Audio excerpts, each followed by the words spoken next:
Bank Negara Malaysia punya former governor Tan Sri Muhammad Ibrahim ada baru dia sebut fresh graduate sepatutnya be earning at least 7,000 sampai 8,000 ringgit sebulan.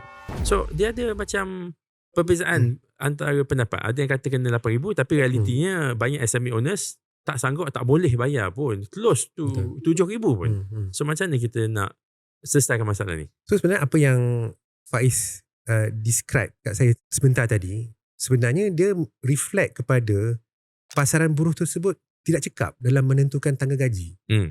Dan disebabkan ketidakcekapan. Maksud tidak cekap ni, maksud cekap ni dalam bahasa ekonominya apa? Is it efficient? Efficient. Maksudnya dia mesti reflect lah.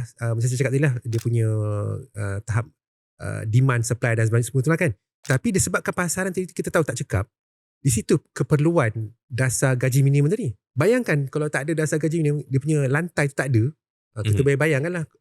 Disebabkan ketidakcekapan pasaran tersebut, kalau tak ada gaji minimum, kita boleh bayangkan harga gaji tu akan lebih rendah lah. Lebih rendah daripada 1,700. Cuma isu sekarang macam mana kita nak naikkan gaji tu. Itu yang cuba diusahakan kerajaan tu, yang mana saya rasa benda ni memang bukan setakat kat Malaysia saja. Dia sangat permasalahan yang universal.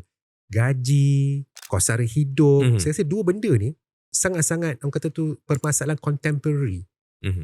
Sentiasa ada. Negara maju pun dia, saya ingat bila 2-3 tahun lepas pilihan raya di Taiwan. Sebut Taiwan, ni saya lah.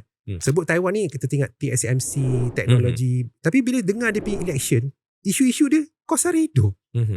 Jadi macam maksudnya negara yang semaju itu pun masih berhadapan dengan permasalahan kos sara hidup. Sebenarnya satu permasalahan universal yang saya rasa banyak berkait rapat tentang struktur pasaran dan struktur industri yang ada dalam ekonomi tersebut.